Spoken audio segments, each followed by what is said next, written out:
Sergeant Morris grunted as the medic applied the bandage to his shoulder. The plasma burn was deep, right down to the bone in some spots, but the grizzled human soldier hardly seemed to notice.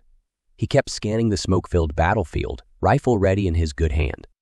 "How are you still standing?" asked Zeev, the young Falaran medic, his furry hands working swiftly. "That injury should have you flat on your back, screaming for mercy." Morris raised an eyebrow.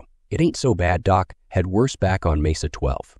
Besides, those jellies are still out there. Can't be lying around with them on the prowl." Zeev shook his head in disbelief as he finished with the field dressings. He had heard humans had an insane pain tolerance, but this was ridiculous. Any Falaran suffering these kinds of wounds would have passed out from sheer agony minutes ago. There was a rumbling crash from the left, and a Jehar armor unit smashed through a building, weapons raised. Morris was up in a flash with his rifle barking. The heavy slugs tore into the Jehar troopers. They may have thick armor, but it did little against the man-portable railgun the humans used. "Damn jellies don't know when to quit," Morris yelled over the roar of weapons fire. "We showed them back on Alcor 4, and we'll show them again here. Come on, boys, let 'em have it." The human soldiers nearby rallied, peppering the Jehar armor with bursts from their railguns and grenade launchers. One of the Jehar troopers exploded into purple ichor as a 40mm grenade hit it square in the chest. Zeev watched in awe at this species that seemed to thrive on war and violence. Any other race would have withdrawn from a battlefield this brutal, yet these humans appeared to revel in it. There was a blinding flash nearby and a shockwave that knocked Zeev off his feet. His ears were ringing as he struggled to stand back up. Where there had once been a squad of human infantry, there was now just a crater, the bodies obliterated. But to his surprise, one figure stumbled out of the smoke, uniform ripped and burned, his skin blackened by the plasma detonation. It was Sergeant Morris. "Medic, get over here," the human bellowed, dragging the mangled remains of one of his soldiers.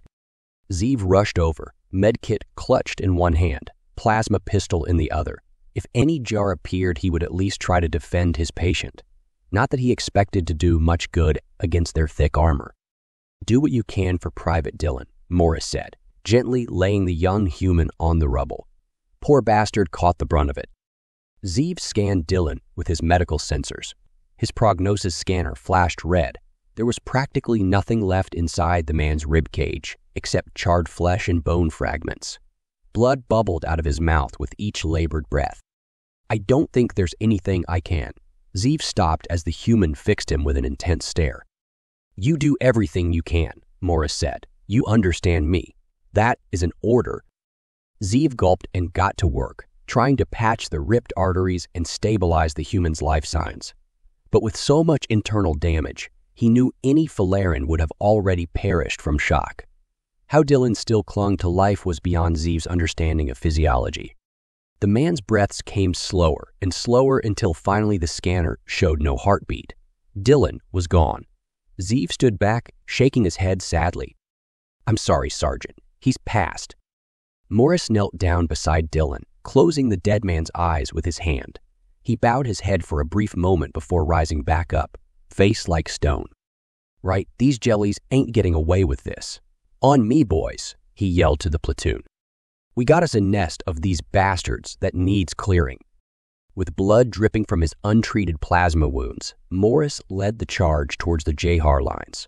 With his rifle blazing, he gunned down troopers left and right, utterly unfazed by the return fire striking his already ravaged body.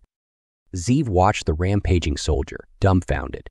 These humans truly did not seem to feel pain or fear death like other sentient beings. He shuddered to imagine what they would accomplish if the Federation ever turned them loose on the galaxy. "Absolutely fascinating," Dr. Sorrell said, watching the human patient on the monitor. "Are all your kind so resilient?" "Guess so, Doc," replied Lieutenant Patterson through gritted teeth. Sweat beaded on his pale face as the Falaran surgical team worked on the stump of his leg. Comes in handy on the battlefield. The medic had been forced to amputate the limb after Patterson stepped on a Jehar mine during a patrol. But despite having a leg blown off minutes earlier, the human had remained conscious the entire airlift back to base. It simply astounded the Falaran doctors. "There," Dr. Sorrell said, as she finished sealing the biosynthetic cap over the open wound. That should help assimilation with the prosthetic.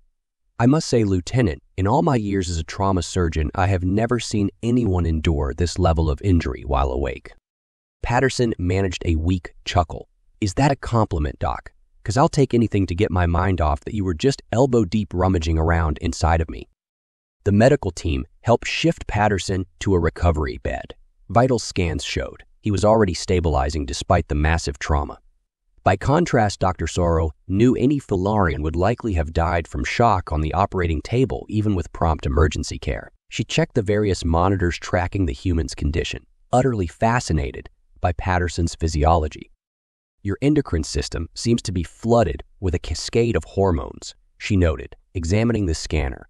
Such high levels would drive most species into delirium, yet they appear to be keeping you coherent despite blood loss and pain that would incapacitate anyone else. Remarkable. Yeah, remarkable, Patterson said. His face had lost all color now, say, feeling a little woozy. Alarms blared as Patterson suddenly flatlined. Dr. Sorrell rushed over, shocked to find the lieutenant had gone into cardiac arrest. They worked furiously to resuscitate him, pumping his chest and shocking his heart. Adrenaline stimulants were injected directly into the bloodstream. Eventually, the monitors showed brain activity and a faint heartbeat. Patterson coughed and opened his eyes. Well, Doc, gotta say, you sure know how to show a guy a good time, he wheezed. Dr. Sorrell just shook her head in wonder. Humans took resilience to astonishing new heights. She was definitely writing a paper on this. What do you mean these are the same humans from the HFY campaign? Over-Commander Drakthar roared. How could any have survived that bloodbath? The Jahar intelligence officer trembled before the towering warrior's rage. We confirm the report, sir. These are the exact same human forces that defended the Tarsus colonies against our invasion fleets. Casualty estimates indicated they should have been completely wiped out during the final assault. Drakthar slammed a massive fist on the console, cracking the display screen. Curse these demons. Reports had come in that the Jahar garrison on Falara had been routed in a savage battle in the capital city. Their brand new citadel lay in ruins, and elite shock troops sent to reinforce had been butchered almost to the warrior. It made no sense. The garrison commander claimed these humans had come out of nowhere and descended on them like feral zigzag upon a nest of spine rats. It was inconceivable such relentless violence could come from that diminished race. Tarsus was a decade ago. Drakthar spat. You are telling me the few paltry survivors have been fighting all this time? Yes, Excellency. Reports show they continued a guerrilla war against our outposts in the Zata sector for years afterwards. They simply refused to submit. Drakthar slammed a fist down again. These humans were like some infectious bacteria, spreading their disease wherever they infested. It was said they felt no fear, no pain, that loss and death only drove them to ever greater heights of violence. The Jahar had crushed hundreds of lesser species in their quest for an interstellar empire, but none possessed the savage durability of humankind. But Drakthar would see their repulsive line expunged from the galaxy forever. Send all available legions, he commanded. I want Falara saturated with landing craft. We will crush this human infestation once and for all. The intelligence officer trembled again. Your Excellence, I must object. Our projections show that even if we committed our entire invasion force, we would suffer horrific. His words turned to gurgles as Drakthar seized him by the throat. Muscles bulged under the commander's gray armor plates. With a sharp twist, he snapped the officer's neck and let the limp body fall. Then we suffer, Drakthar growled. I will grind as many of our warriors as it takes to dust to see these demons destroyed. He turned to his battle communications officers, still covered in the blood of the intelligence commander. Send the orders. Full assault, no quarter given or accepted. All legions to converge and lay waste to the whole damn planet if that's what it takes. As the officers rushed to carry out his command, Over-Commander Drakthar stared out the viewport at the planet Falara hovering below. Curse these savage humans. They would learn that no enemy, however relentless, could withstand the full fury of the Jahar Empire and live.